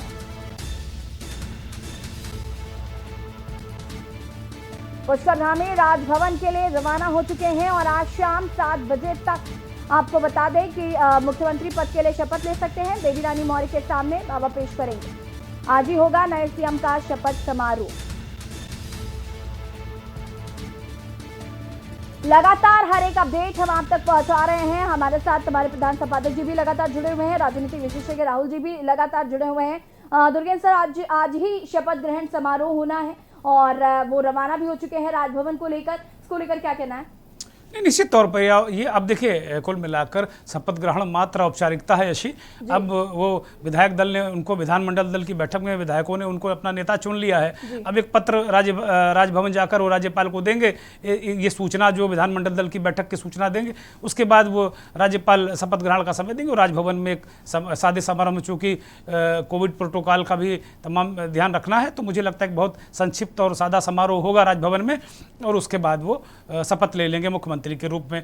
लेकिन जो जिस बात पर हम लोग भी चर्चा कर रहे थे, राहुल भी इस बात को लेकर कह रहे थे कि भगत सिंह कोश्यारी एक बार बहुत दिनों बाद उत्तराखंड में एक बार फिर वो प्रभावी हुए हैं। यूँ कहा जाए कि भगत सिंह कोश्यारी संघ विद्यार्थी परिषद, संघ से विद्यार्थी परिषद की राजनीति से बड़े तपे तपाए, बड़े यूँ कहें यूपी की, उत्तराखंड की भाषा में कहें तो बड़े जड़ीले नेता हैं। और इस समय वो राज्यपाल हैं महाराष्ट्र के। अभी पिछली बार जब त्रिवेंद्र सिंह रावत को हटाने की बात की थी तो मेरे पास भी बहुत सूचना इस तरीके की थी। भगत सिंह कोश्यारी ने एक तरीके से पूरा वीटो लगा दिया था कि त्रिवेंद्र सिंह रावत ना हटें, और हटते हैं तो फिर कोई उनकी पसंद का ही व्यक्ति लाया जाए। और उस समय उन्होंने धन सिंह रावत की एक बार तारीफ की थी और धन सिंह रावत का नाम थोड़ा आगे कर दिया था, क्योंकि उस दौर में भी पुष्कर धामी का नाम चला था कि पुष्कर सिंह धामी चीफ मिनिस्टर हो सकते हैं, या फिर बाद में डिप्टी सीएम प्रदेश अध्यक्ष की बात पिछली बार भी आई थी। लेकिन जब त्रिवेंद्र सिंह और ये पेच जो फंसा था, उसमें एक बड़ी भूमिका उन्होंने भगत सिंह कोश्यारी ने अदा की थी। और इस बार वो चूंकि उनके पास उस तरीके का कोई उलझाव जैसी स्थिति थी नहीं, इस बार एकमात्र उन्होंने अपने जो वीटो का इस्तेमाल किया, संगठन को भगत सिंह कोश्यारी इस बात को समझाने में कामयाब हो गए कि पुष्कर सिंह धामी युवा चेहरा हैं, एक आप इस पर दांव लगा सकते हैं। और उत्तराखंड में एक राजनीति का एक लंबा स्पैम हो सकता है पुष्कर सिंह धामी का। तो सीधी तस्वीरें राजभवन से दिखा रहे हैं आपको, जरा स्क्रीन पर देखिए, सीधी तस्वीरें राजभवन से। ये उत्तराखंड का राजभवन है। थोड़ी देर में यहाँ पहुँचने वाले हैं जो नवनियुक्त चीफ मिनिस्टर हैं। अभी उनको शपथ लेनी है, लेकिन अभी उनका विधानमंडल दल ने मुख्यमंत्री के रूप में या अपने नेता के रूप में उनका चयन कर लिया है।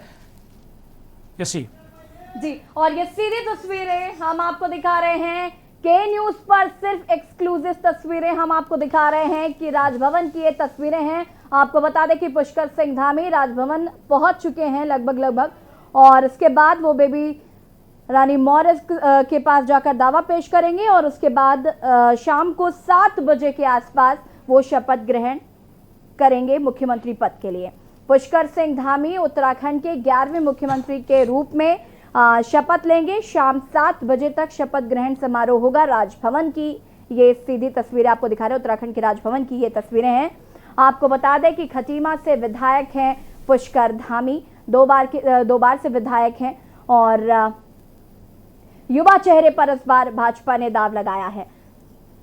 विधायक दल की बैठक में हुआ फैसला। आपको बता दें कि पूर्व सीएम तीरथ सिंह रावत ने उनके नाम का ऐलान किया। पुष्कर सिंह धामी उत्तराखंड के मुख्यमंत्री के तौर पर शपथ लेंगे। करीब 7 बजे शपथ लेंगे और राजभवन के लिए वो रवाना हो चुके हैं और लगभग राजभवन पहुंचने वाले हैं। दुर्गेन सर, आप अपनी बात पूरी कर सकते हैं। हाँ, निश्चित तौर पर जो मैं कह रहा था, इस जो घटनाक्रम के पूर्व में जो कह रहा था कि भगत सिंह कोश्यारी इस बार पूरी तरीके से, चूँकि अगर उत्तराखंड की राजनीति को जो जानते हैं, पुष्कर धामी और भगत सिंह कोश्यारी के रिश्तों को जो लोग जानते हैं, वो वास्तव में बहुत ही करीबी रिश्ते रहे हैं उनके बीच में।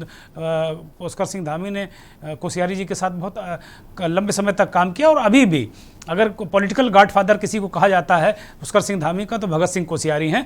और इस बार भगत सिंह कोश्यारी नेतृत्व को समझाने के में कामयाब हो गए कि पुष्कर सिंह धामी पर दांव लगाया जा सकता है, वो लंबी रेस का घोड़ा हो सकते हैं। तो ये बातें समझाने के बाद आज जो उसका नतीजा निकला वो हम सबके सामने है।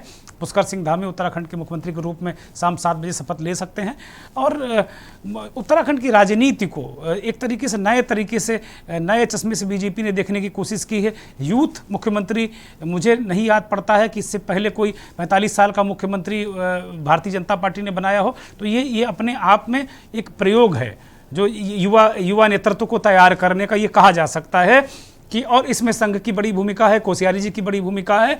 और आप देखिएगा यशी, इन जो जितने हैं ये वहाँ के, चाहे तीरथ सिंह हो, चाहे त्रिवेंद्र सिंह हो, चाहे धन सिंह हो, ये जो एक अपने आप में एक इन लोगों का एक जो गुट है, वो उसका भी समर्थन पुष्कर धामी हासिल कर लेंगे, क्योंकि पर्दे के पीछे सब यही नेता पुष्कर सिंह धामी के भी समर्थक हैं, यही नेता धन सिंह रावत के भी समर्थक हैं। तो कुल मिलाकर मुझे ऐसा लगता है कि बीजेपी काफ़ी हद तक डैमेज कंट्रोल करने की कोशिश कर रही है। जी बिल्कुल सर, जिस तरीके से हम लगातार अपडेट दे रहे हैं दर्शकों को कि पुष्कर सिंह धामी उत्तराखंड के 11वें मुख्यमंत्री के तौर पर शाम 7 बजे शपथ लेंगे। फिलहाल यहाँ पर वक्त हो गया एक छोटे से ब्रेक का, जो हाजिर होता है।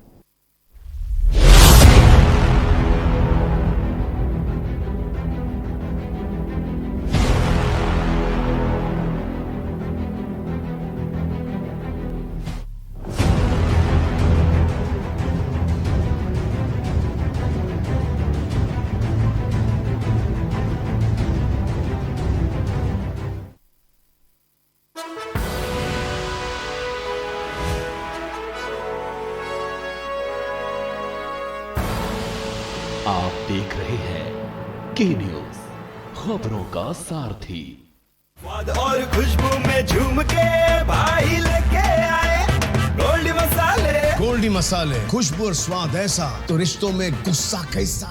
खुदी को आजमाया है तो ये अंदाज आया है, खुदी को आजमाया है तो ये अंदाज आया है।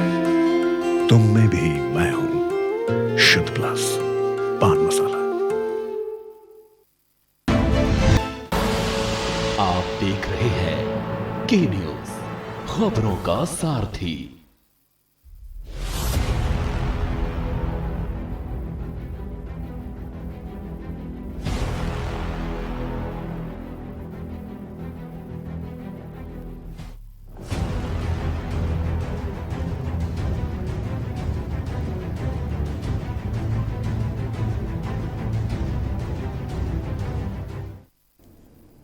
ब्रेक से वापस आ गए हैं और उत्तराखंड से बहुत बड़ी खबर अभी हम दर्शकों को बता रहे थे कि पुष्कर सिंह धामी खटीमा के विधायक, 2 बार के विधायक मुख्यमंत्री बनने जा रहे हैं, मतलब शपथ लेंगे।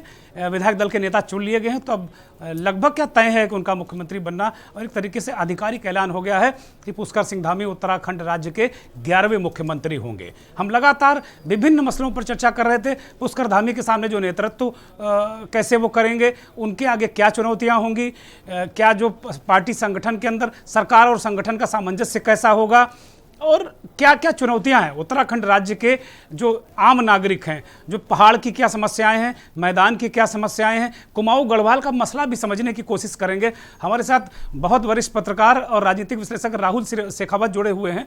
राहुल, हम लोग चर्चा कर रहे थे कि पुष्कर सिंह धामी के सामने चुनौतियां पहाड़ जैसी हैं, एक पहाड़ी राज्य में, और आपने बड़ा अच्छा उदाहरण दिया कि हिमालय के जो 2 राज्य हैं, हिमाचल प्रदेश और उत्तराखंड, और एक राज्य में लंबे समय तक एक चीफ मिनिस्टर रहता, शायद कभी कभार बदलाव हो गया हो, लेकिन यहाँ एक टर्म में 3-3 चीफ मिनिस्टर बदल जाते हैं। ये अजीब स्थितियाँ यहाँ हो जाती हैं, और वो भी पूर्ण बहुमत की सरकार में। तो ये किस तरीके की राजनीतिक अस्थिरता ही कही जाएगी राहुल? देखिए दुर्गेश जी, आप जानते हैं कि कहावत है ना, कोस कोस पे बदले पानी। वो जो कहावत है वो मैदान की भाषा नहीं। उत्तराखंड के लिहाज से अगर मैं आपसे बात करूं तो यहाँ 13 जिले हैं और 13 जिलों के अलग अलग समीकरण है। सीधे तौर पे अगर आप मतलब फौरी तौर पर देखेंगे तो कुमाऊं गढ़वाल है और ठाकुर ब्राह्मण है। अगर क्षेत्रीय हिसाब से कुमाऊं गढ़वाल है, प्लेन पहाड़ है, और जातीय हिसाब से देखेंगे तो राजनीति वो ठाकुर ब्राह्मण वाली होती है या फिर थोड़ा दलित और उसमें सिख वाली आ जाती है। लेकिन कॉम्प्लिकेशन इतना है कि 13 जिलों के अलग अलग समीकरण है, मतलब आप एक यूनिफॉर्म उसको आप नहीं देख सकते। यही वजह की कॉम्प्लिकेशन बहुत ज्यादा होते हैं। अब जो राजनीति उत्तराखंड की जिस पैटर्न पे आ गई है, तो देखिए उसमें क्या कि सबको साधना, जैसे मैंने पहले जिक्र किया था कि एक छोटे से स्टेट में 5 पूर्व मुख्यमंत्री पुष्कर सिंह धामी के साथ रहेंगे, मतलब उनकी जो सीएम रहेंगे तो उनकी भी मौजूदगी वहां पर रहेगी। तो इस स्थिति में उनको सबको साधना, सबसे पहले काम कितना कर पाएंगे नहीं कर पाएंगे वो तो अलग चीज है। देखिए प्रेशर ग्रुप बहुत सारे हैं। प्रेशर ग्रुप 2 तरह के होते हैं, एक कुमाऊं गढ़वाल वाला हो गया, एक जात के प्रेशर ग्रुप होते हैं। आप जानते हैं कि ठाकुर ब्राह्मण की पॉलिटिक्स जैसा अब यूपी चल रही है वो कहीं ना कहीं यहाँ भी है। उसके अलावा अब ये जो मुख्यमंत्री है, जो पूर्व मुख्यमंत्री हैं, जाहिर सी बात है एक बार आदमी मुख्यमंत्री बनने के बाद वो भी एक पावर सेंटर बन जाता है, छोटा है बड़ा, तो उनको कैसे साधा जाएगा। और इन पूर्व मुख्यमंत्री के बाद जब करोगे तो इसमें विजय बहुगुणा पूर्व कांग्रेसी है, उनका डीएनए पुराना कांग्रेस से रहा है।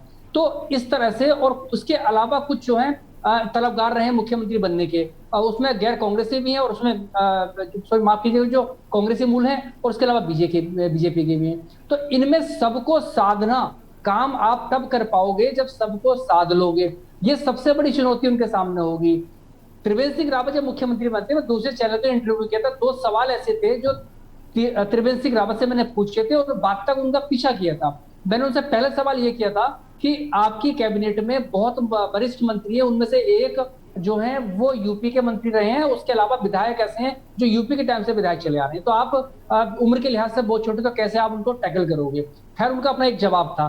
दूसरी चीज मैंने उनसे पूछी थी कि आपके पड़ोस में उत्तर प्रदेश में योगी मुख्यमंत्री बने हैं, तो तुलना उनसे आपकी स्पीड की और आपकी उनकी स्पीड की तुलना होगी। तो उसमें थोड़ा सा ऐसा जो है, तो तकरीबन 3-4 महीने तक उस सवाल से वो जूझते रहे थे। दोनों ही सवालों का जवाब अपने कार्यकाल के 4 साल तक उनके पास मुझे लगता है कि शायद नहीं आ पाया था, लेकिन हाँ बाद में थोड़ा कॉन्फिडेंस होना शुरू हो गए थे, अनुभव उनके पास आ गया था। तब तक उनके हाईकमान ने उनको एक तरह से लिटरली अगर बिना शब्दों के कहते तो उनको फुटबॉल बना के बाहर उनको कर दिया था। अब पुष्कर सिंह जो धामी है, उनका जो सबसे बड़ा प्लस पॉइंट है वो यूथ है। डिस्प्यूटेड अभी नहीं है। ये बस उनके ऊपर एक टैग जो है भगत सिंह कोश्यारी का बनाने में भूमिका भगत सिंह कोश्यारी की उनको बेशक रही है, क्योंकि दिल्ली में मैं आपको बताया था कि वो दिल्ली में मौजूद भगत सिंह कोश्यारी हैं, तो उनके ऊपर सरपरस्ती उनकी रहेगी। हालांकि पूरी जो पाठशाला अगर आप कहिएगा संगठन की, तो उत्तराखंड में वो मोटे तौर पे कोश्यारी की है, चाहे वो त्रिवेंद्र सिंह रावत हो, वो भी उनकी पाठशाला में रहे हैं। इवन जो तीरथ सिंह रावत है, जब जनरल एक्टिव हो गए तो वो जनरल की छाया आ गई थी, लेकिन कहीं ना कहीं वो भी संगठन के लिहाज से, चाहे वो धन सिंह रावत हैं, वो भी उनके रहे हैं। तो इस तरह से जो संगठन है बीजेपी का, अगर मोदी शाह युग छोड़ दें उसमें थोड़ा बदलाव आया, नए लोग आए हैं, लेकिन जो संगठन पे पकड़ रही है वो भगत सिंह कोश्यारी की रही है। तो अब पुष्कर सिंह धामी को विकास, क्योंकि इलेक्शन ईयर है, 6 महीने के बाद चुनाव में जाना है, क्योंकि दिसंबर के बाद किसी भी दिन या दिसंबर लास्ट वीक में आचार संहिता लग जाएगी। उससे पहले और 3 महीने आप मान के चलिए, 2-2.5 महीने उत्तराखंड के वो आपदा में निकल जाते हैं। बहुत ज्यादा करने के लिए कुछ नहीं होता है, तो डिलीवर करना है, लोगों को खुश करना है, और उसके अलावा जो हाईकमान का भरोसा है उस पर आपको खरा उतरना है। आप हार का मतलब समझते हैं, हार का ठीकरा किसी के ऊपर छोड़ जाता है, और डिलीवर करना है। चूंकि लगभग 4.5 साल सरकार चल चुकी है, स्थिति बड़ी हास्यास्पद बनी है। पौने 4 साल क्या बोलते हैं त्रिवेंद्र सिंह रहे, तो उसके बाद तीरथ सिंह ने 3 महीने में जो 111 दिन की उनकी सरकार थी, उन्होंने एक ही नेक काम किया है कि त्रिवेंद्र सिंह रावत के जो फैसले थे वो उन्होंने पलट दिए। मतलब वो उनकी उपलब्धि मोटे तौर पर, बाकी तो नहीं, ऐसा नहीं कि अच्छे व्यक्ति तो भले आदमी है, सज्जन आदमी, उस सज्जनता में कोई किंतु परंतु नहीं है, लेकिन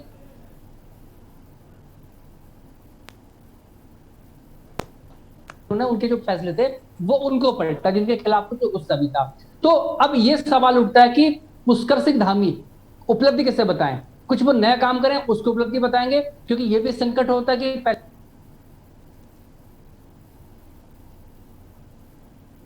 एक उनके सामने रहेगा। लेकिन बस ये है कि यूथ है, उनका सबसे बड़ी जो ताकत है बीइंग यूथ, वो जितना मोबिलाइज कर सकते हैं, कि यंग वोटर आप जानते हो हर राज्य में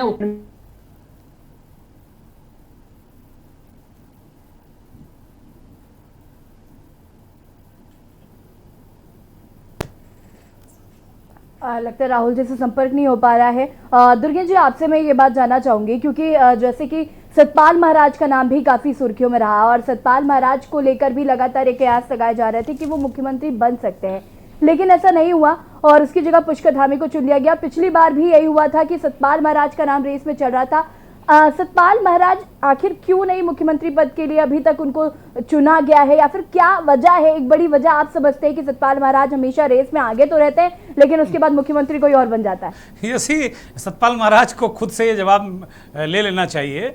वो देखिए, बीजेपी ज़्यादातर जो संघ से आए लोग या जो पुराने संगठन के लोग, उनको इस तरीके का जहाँ उसका स्ट्रांग होल्ड है वहाँ वो प्रयोग नहीं करती है। दूसरे दलों के से आए लोगों को अपने सर पर नहीं बैठाती बीजेपी, जहाँ उसका स्ट्रांग होल्ड है।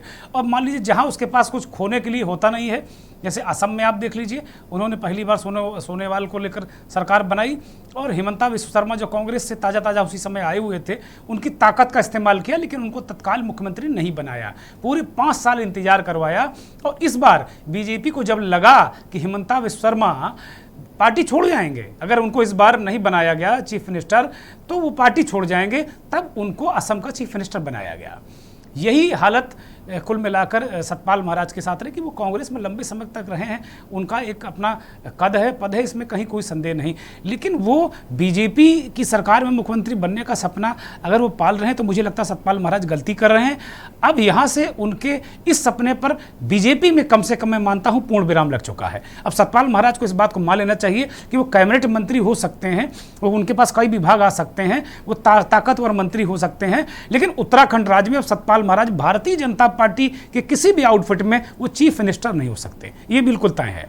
तो अब कुछ घटनाक्रम और भी देखने को जल्दी मिल सकता है कि सतपाल महाराज का अगला कदम क्या होगा, क्योंकि जहां तक मेरी जानकारी है कांग्रेस के शीर्ष नेतृत्व के संपर्क में है, और इस समय उत्तराखंड की जो कांग्रेस है वो नेतृत्व संकट को लेकर भी जूझ रही है। तो सतपाल महाराज कांग्रेस में अगर वापस जाते हैं और हरीश रावत के बजाय अगर कोई और चेहरे पर विचार किया सकता है तो सतपाल महाराज को वहाँ फ़ायदा मिल सकता है। लेकिन बीजेपी में अब फुल स्टॉप है। मुझे नहीं लगता कि अब अगली बार सतपाल महाराज को कहीं किंचित मात्र मन में लाना भी चाहिए कि वो चीफ मिनिस्टर हो सकते हैं। वो अब ये अवसर जल्दी आ नहीं रहा है। चुनाव के बाद क्या स्थितियाँ होती हैं क्या वो अलग बात है। लेकिन अब बीजेपी में चीफ मिनिस्टर जैसी कुर्सी सतपाल महाराज या हरक सिंह रावत या जो कांग्रेस से लोग आए हैं विजय बहुगुणा, इन लोगों के लिए अब नहीं बचा यहाँ पर कुछ। बिल्कुल सर, जिस तरीके से लगातार एक जो आपसी गुटबाजी जो है हम कह सकते हैं वो पिछले कई समय से देख रहे हैं हम लोग उत्तराखंड की राजनीति में। राहुल जी कुछ कहना चाहते हैं। जी राहुल जी, आप अपनी बात पूरी कर सकते हैं।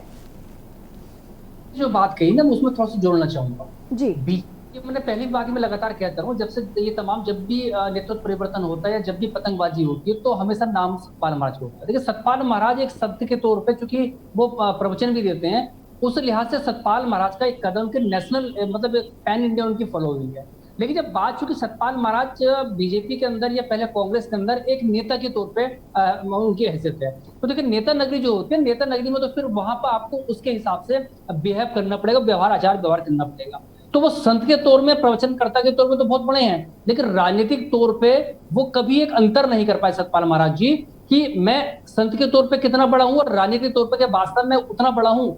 वो जो अंतर जो गैप था वो कभी उन्होंने वो उसको मतलब वो जान नहीं पाए, जानने की उन्होंने कोशिश नहीं की। वो राजनीति में भी हमें जो महाराज सतपाल महाराज हैं अपने आप को संत के तौर पे ही जो ये जितनी उनकी ख्याति हुआ है वो उसके रूप में देखते रहे हैं। तो ये एक सबसे बड़ा संकट व्यवहारिक उनके साथ बीजेपी के अंदर रहा है। और एक दूसरी चीज हो रही है कि सतपाल महाराज का अगर पॉलिटिकल ग्राफ अगर आप देखेंगे तो वो 2 बार एमपी रहे।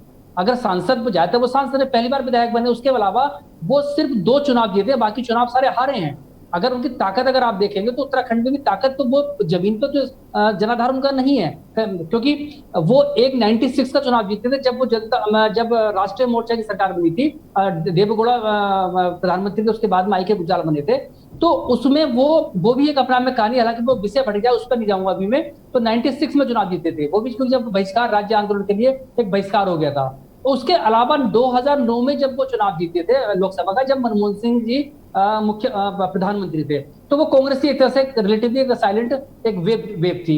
वरना सतपाल महाराज जी लोकसभा के सारे चुनाव हारे और हमेशा बहुजन कंट्री से चुनाव हारते रहे। मजे की बात ये है तो, और पहली बार ये विधायक बने, तो वो जो वेट है उनका है वो कभी अपना ईमानदारी से, मुझे ऐसा लगता है, हो सकता है मैं गलत हूँ, सतपाल महाराज जी अपने वेटिंग ढंग से नहीं कर पाए, अपने आप को वो उस तराजू में वो तोलते रहे। वो स्थिति उनकी कांग्रेस में रही है। हालांकि कांग्रेस में चूंकि एक अच्छी चीज ये रही है कि एक महाराज के नाते, संत के नाते वहां पे उनको जो था एक सम्मान, एक थोड़ा एक एक्स्ट्रा वेटेज मिलती रही है। अब बीजेपी में तो आप जानते हैं, बीजेपी में तो एक से एक बड़े संत, पूरे संत महात्मा जो है पूरे वहीं पे, इवन शंकराचार्य हो गए, तो वो उसकी राजनीति में दखल होता है। संतों की पार्टी ही है और यहाँ संत महंत मठाधीश पीठाधीश्वर बहुत सारे हैं, तो जाहिर सी बात है बड़ी महत्वपूर्ण, बड़ी पते की बात राहुल शेखावत ने बताई कि महाराज जी ओवर कॉन्फिडेंस में हैं या वो अपना जो ओवर असेसमेंट कर लेते हैं कि वो चीफ मिनिस्टर, और वो नाम चलवा देते हैं। यूँ कहें कि जो मीडिया मैनेजमेंट है राहुल, वो आप भी समझते हैं, हम भी समझते हैं। अब 2 बार से ज़्यादा, अब तो कम से कम हम तो तय कर रहे हैं कि अब अगली बार महाराज का अगर बीजेपी से नाम चलता है तो चाहे मुख्यमंत्री बन ही जाए, मैं नहीं चलाऊँगा, कम से कम ये तो तय है, क्योंकि वो हर बार चोकर साबित हो जाते हैं और कुल मिलाकर वो पीछे ही रह जाते हैं। ये बात बिल्कुल ठीक है। और अभी एक बार उन्होंने दबाव बनाने की भी कोशिश की भी, दिल्ली में लगातार वो थे, और हरीश रावत से भी कहा गया कि हरीश रावत से उनकी मुलाकात हुई। कितना सच है, कितनी हकीकत है, कितना फसाना है, ये तो सतपाल महाराज और हरीश रावत ही जाने। लेकिन अभी कहा गया कि वो कांग्रेस नेतृत्व से मिल रहे हैं, हरीश रावत से बात हुई है, और एक तरीके से महाराज ने परोक्ष रूप से संदेश देने की कोशिश की बीजेपी नेतृत्व को कि वो कांग्रेस में वापसी कर सकते हैं। लेकिन बीजेपी की अपनी तरीके की राजनीति है, वो महाराज के आने जाने से उसको बहुत ज़्यादा कोई फर्क नहीं पड़ने वाला। लेकिन महाराज को के लिए बीजेपी में एक आखिरी पायदान है, वो कैबिनेट मंत्री है। इस मंत्रिमंडल में वो रहते भी हैं या नहीं रहते हैं ये भी देखना होगा। लेकिन वो उनकी बस कैबिनेट मंत्री से ज़्यादा मुझे लगता कहीं कोई उनकी गुंजाइश वहाँ बन नहीं रही है। तो ये सतपाल महाराज का मसला हुआ। राहुल, एक बहुत बड़ा सवाल है कि धन सिंह रावत का नाम भी सतपाल महाराज की तरह 2 बार आया, और धन सिंह रावत संघ से आते हैं, पहली बार ही विधायक हैं श्रीनगर गढ़वाल से, लेकिन दोनों बार बहुत मजबूती के साथ में धन सिंह रावत का नाम आया, लेकिन वो सत्ता के करीब नहीं पहुंच पाए। ये भी दर्शकों के मन में, और हम व्यक्तिगत रूप से इस बात को जानना चाहते हैं कि ये राहुल इनके धन सिंह के साथ ऐसा क्या हो जाता है कि वो पिछड़ जाते हैं, और पिछली बार भी राज्य मंत्री, और मुझे लगता है कि उससे पहले भी राज्य मंत्री और आगे भी वो राज्य मंत्री रहेंगे, ऐसा लगता है। तो ये क्या वजह हो सकती है राहुल? आपके साथ शेयर कर रहा हूँ क्योंकि आपने सवाल पूछा। देखिए, धन सिंह रावत एक वो पॉलिटिकल स्टपनी है, जैसे गाड़ी में स्टपनी होती है, तो वो ऐसी स्टपनी है, गाड़ी कोई सी भी हो पॉलिटिकल। राहुल इस पर आएंगे। पुष्कर सिंह धामी का बेटा बहुत छोटा है, बड़ा प्यारा सा कुछ कह रहा है। ये घर की तस्वीरें हैं, हम दर्शकों को दिखा रहे हैं। उनका जो ये घर है, पैतृक आवास है, उनके दो लग रहा है। अच्छा, पापा कहते भी थे पहले कि मैं सीएम बनूंगा? हाँ जी। पहले कहते थे? हाँ जी। अच्छा, अब आपका भी क्या सपना है? मैं आईएएस ऑफिसर बनूंगा। आईएएस ऑफिसर बनोगे? हाँ जी। अच्छा, आपका नाम क्या है? दिवाकर सिंह धामी। ये पुष्कर सिंह धामी का आवास है और यहाँ पर उनके दोनों बच्चे, और ये पुष्कर सिंह धामी की माता जी हैं। अच्छा, जो कि काफी खुश नजर आ रही हैं। भावुक हैं, इसी भावुक हो गई हैं वो। बेटे को राज्य की सबसे सर्वोच्च कुर्सी पर देखकर बहुत भावुक हैं, आंखों से आंसू छलक रहे हैं, भावुक हैं अपने आप को। मुख्यमंत्री बन गए धामी जी। फिर ये तस्वीर स्वाभाविक भी है क्योंकि विधायक से सीधे मुख्यमंत्री का सफर उन्होंने तय किया है। और पुष्कर सिंह धामी की माता जी हैं जो कि इस वक्त भावुक हैं, खुश भी हैं।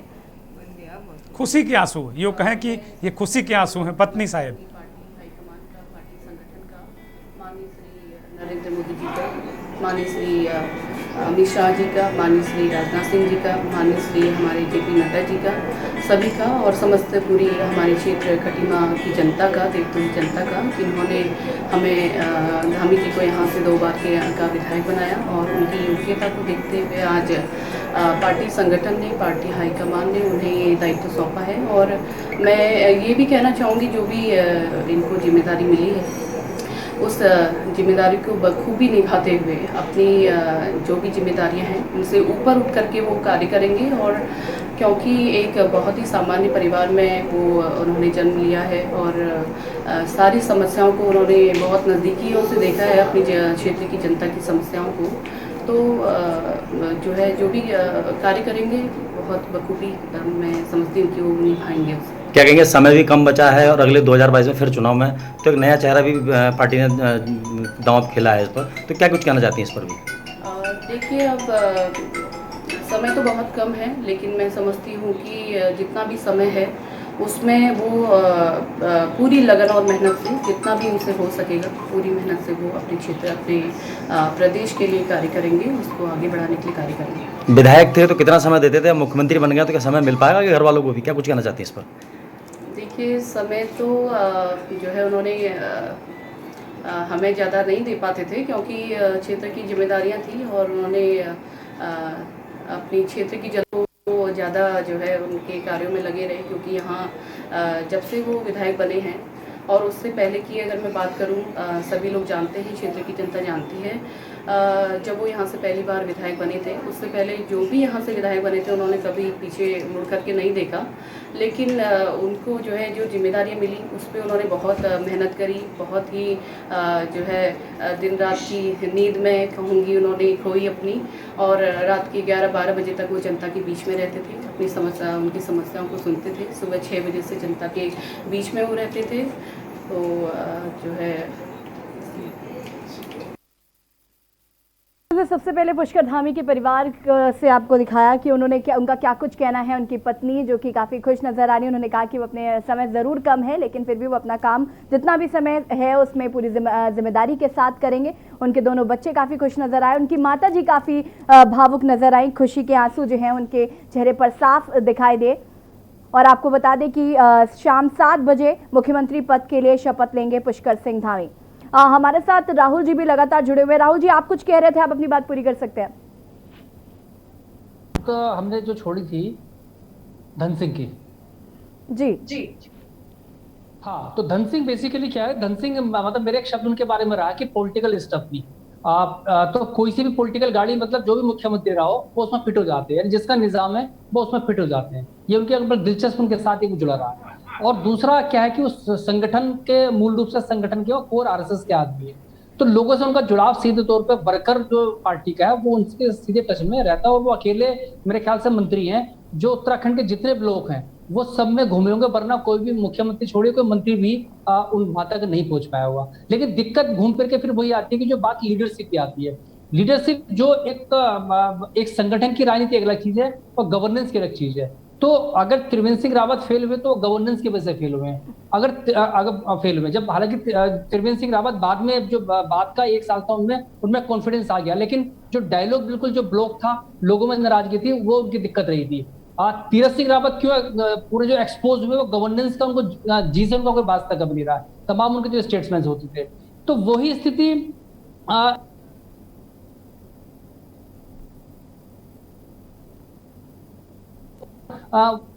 नहीं हो पाए। कोशिश उन्होंने हमेशा की जब भी नाम चला, क्योंकि उनके जो कोर लोग हैं वो उनके लिए उनके करते रहे हैं, लेकिन वो लीडरशिप एज होल जो लेवल थी वो उसको भी टच नहीं कर पाए थे। वो भगत सिंह कोश्यारी के साथ भी रहे थे, वो त्रिवेंद्र सिंह रावत के साथ भी रहे, तीरथ सिंह थे उनके साथ भी रहे, जब भुवनचंद खंडूरी थे उनके साथ भी वो एडजस्ट हो जाया करते संगठन के तौर पे। तो वो सबके साथ अकोमोडेट हो जाती है। तो अकोमोडेट होना एक अच्छी बात भी है, और उसका एक माइनस अगर रिलेटिव बात करें तो अगर अप्रत्यक्ष तौर पे तो वो कहीं ना कहीं उससे ये भी लगता है कि आपके अंदर कैपेबिलिटी कितनी है, आप अपनी बात रखिए। तो उस रूप में मुझे लगता है कि शायद कहीं ना कहीं उनको नुकसान रहा है और रहता है। वो गवर्नेंस वाला फैक्टर उनके साथ एक माइनस हमेशा रहा है। संगठन की राजनीति बिल्कुल ठीक है, आपने बहुत सटीक शब्द का प्रयोग किया कि पॉलिटिकल स्टेपनी, बिल्कुल ठीक बात है, क्योंकि जो भी आपने दृष्टांत दिए हैं वो बिल्कुल सटीक बैठते हैं। और संगठन के बड़े माहिर आदमी हैं, इसमें भी कोई संदेह नहीं। संघ के प्रचारक रहे हैं, ये भी इसमें भी कोई संदेह नहीं है। काम भी खूब किया है, और अभी भी एक मिनिस्टर होकर स्वतंत्र प्रभार के मंत्री हैं, वो भी जगह जगह जाते हैं, लोगों से मिलते हैं, संगठन के कार्यकर्ता से, और बहुत यूँ कहें कि बहुत मृदुभाषी हैं और बहुत कार्यकर्ताओं से सीधे कनेक्ट है। सारी उनके ऊपर खूबियाँ हैं। लेकिन आपने गवर्नेंस की बात कही, तो पुष्कर धामी भी मुझे नहीं लगता है कि ऐसा कोई प्रदर्शन गवर्नेंस का बहुत बड़ा कर दिया है जिसकी वजह से उनको धन सिंह रावत पर तरजीह दे दी गई। ठीक है, वो भारतीय जनता युवा मोर्चा के 2002 से 2008 तक अध्यक्ष रहे, वो इसमें कहीं कोई संदेह नहीं। उन्होंने युवाओं के लिए आंदोलन चलाया कि युवाओं को, उत्तराखंड की 70% युवाओं को उसी राज्य के उद्योगों में 70% आरक्षण मिले, और उसमें कहीं हद तक वो कामयाब भी हुए। युवाओं को नौकरी में उन्होंने मदद की, जो वहाँ के उद्योग लगे थे उत्तराखंड में। एक बड़ा आंदोलन खड़ा किया, लोगों से मिले गए, ये निश्चित तौर पर एक बड़े फलक पर उन्होंने काम किया संगठन के स्तर पर, भारतीय जनता युवा मोर्चा में। लेकिन प्रशासक के तौर पर तो वो एक विकास परिषद के थोड़ी दिनों तक चेयरमैन रहे, मुझे लगता दर्जाधारी मंत्री का दर्जा रहा होगा उनको। और उससे पहले वो भगत सिंह कोश्यारी के सहायक या एडवाइज़र कह लीजिए, या OSD कह लीजिए, तो उनका भी बहुत कोई लंबा चौड़ा प्रशासनिक अनुभव नहीं। तो ये कैसे, ये संगठन के लोग असेसमेंट कैसे कर देते हैं कि धन सिंह कभी ये बातें कहते हैं कि संगठन में बड़ा वो होना चाहिए, तो सरकार और संगठन का सामंजस्य बैठेगा। अब यहाँ बात आ गई कि धन सिंह संगठन में तो ठीक है भाई, गवर्नेंस नहीं ठीक है, तो आप कहाँ से लाओगे? क्या फिर मुख्यमंत्री फिर कहीं कांग्रेस से लाओगे? जैसे पूरे देश में आपने आयातित नेताओं की फौज खड़ी कर दी, उत्तराखंड में तमाम नेताओं को आयात कर लिया, वो चाहे सतपाल महाराज हो, हरक सिंह रावत हो, यशपाल आर्या हो, आपकी तमाम इस तरह के जो लोग हैं, वो आपने तमाम आयातित नेताओं की फौज बीजेपी में खड़ा कर ली। तो ये जरा संगठन का मानस, ये उसकी मनोदशा, ये हम समझना चाहते हैं आपसे राहुल। दो चीज है सबसे बड़ी, उत्तराखंड में जो नेता बनते बिगड़ते रहे उसमें एक जातीय और क्षेत्रीय समीकरणों का बड़ा हाथ है। उसमें कई बार के जो कैपेबल नेता थे वो आगे नहीं आ पाते। अब संगठन में तो आप बहुत अच्छे होते, जैसे मैं धन सिंह रावत का नाम दिया, इसलिए मैं पॉलिटिकल स्टफनी जो शब्द कहता हूँ, तो वो बड़े अकोमोडेटिव है, पर आप जो कोई भी हो, कोई से भी ग्रुप, हर ग्रुप में जाकर फिट हो जाते हैं। लेकिन अब जब सरकार गवर्नेंस की आती है, तो गवर्नेंस कराने का मौका जब मिलता है आपको, तो वो आपको करके दिखाना होता है। तो उसमें कहीं ना कहीं ये फेल रहते हैं। चाहे वो अगर आप तीरथ सिंह रावत का देखो, तो तीरथ सिंह रावत जी की बहुत नजदीक से देखा, तकरीबन 111 दिन में एक छोटा सा एग्जांपल दूं तो मेरे ख्याल से चीजें सारी समझ में आ जाएगी। अगर कोई मुख्यमंत्री अपना एक पॉलिटिकल OSD की नियुक्ति ना कर पाए तो इससे बड़ा सवाल गवर्नेंस पे या उनकी क्षमताओं पे मुझे लगता है कि दूसरी जरूरत पड़ेगी। उनके एक ओएसडी हैं, वो दिल्ली से आए थे, भारत सरकार ने उनको भेजा था प्रतिनियुक्ति पे यहाँ पे, वो सेंट्रल कैबिनेट के एक जॉइंट सेक्रेटरी लेवल के अधिकारी हैं और वो उनके ओएसडी हैं। उसके अलावा कोई पॉलिटिकल ओएसडी तीरथ सिंह रावत अपना कर नहीं पाए हैं। उनकी जो बेसिक लाइन थी वो लाइन सीधे तौर पे ये रही कि किसी तरह से जो ऊपर वाले कहें वो कर दो, कि किसी को नाराज मत करो, अपना कुछ नहीं है।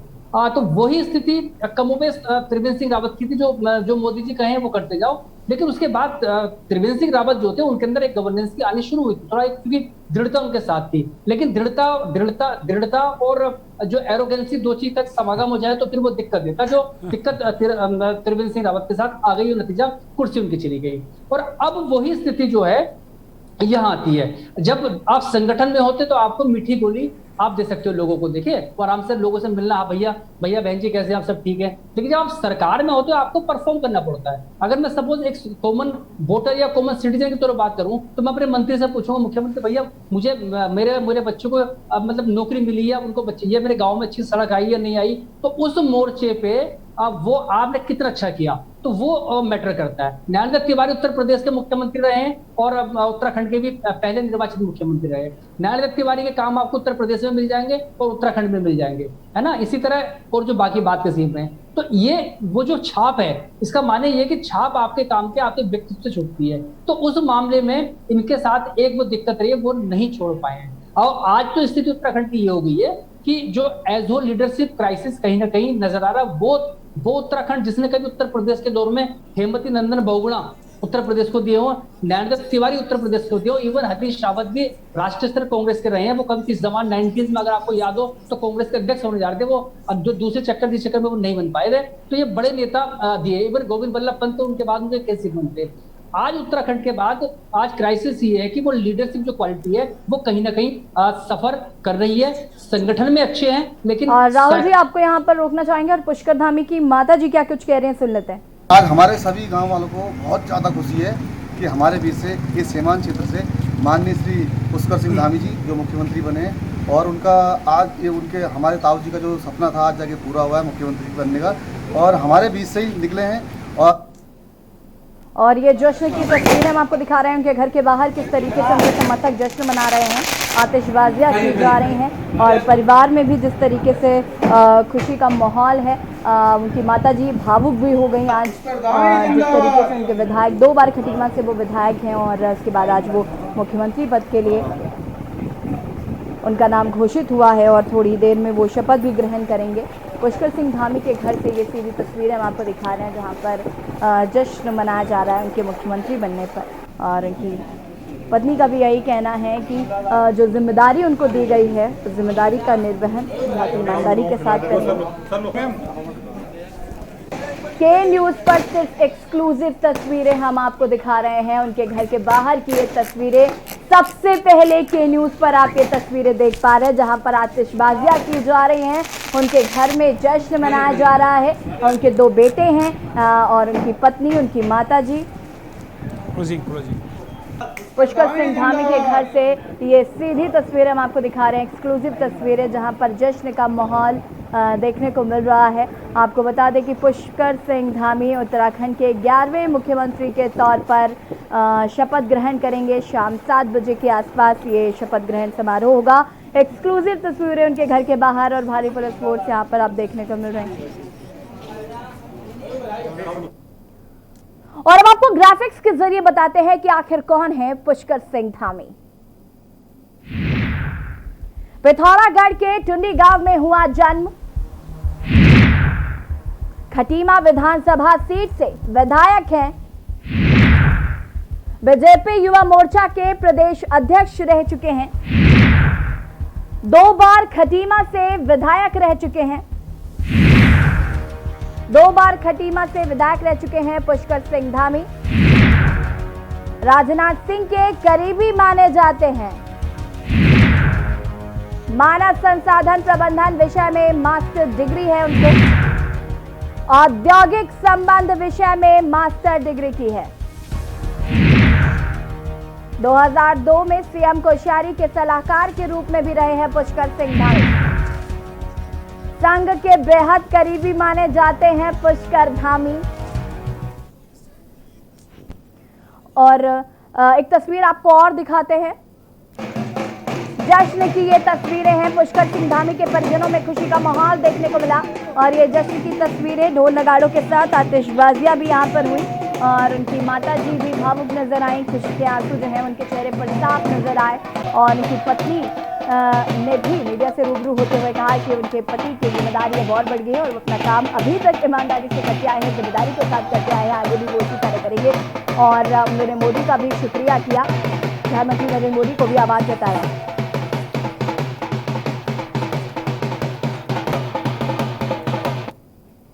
और आखिरकार उत्तराखंड की राजनीति में अब होगा पुष्कर राज। सर, आपका बहुत बहुत शुक्रिया तमाम जानकारी देने के लिए। राहुल जी लगातार हमारे साथ जुड़े हुए थे। राहुल जी, आपका भी बहुत बहुत शुक्रिया तमाम जानकारी देने के लिए, एक समीकरण जो है उसको समझाने के लिए।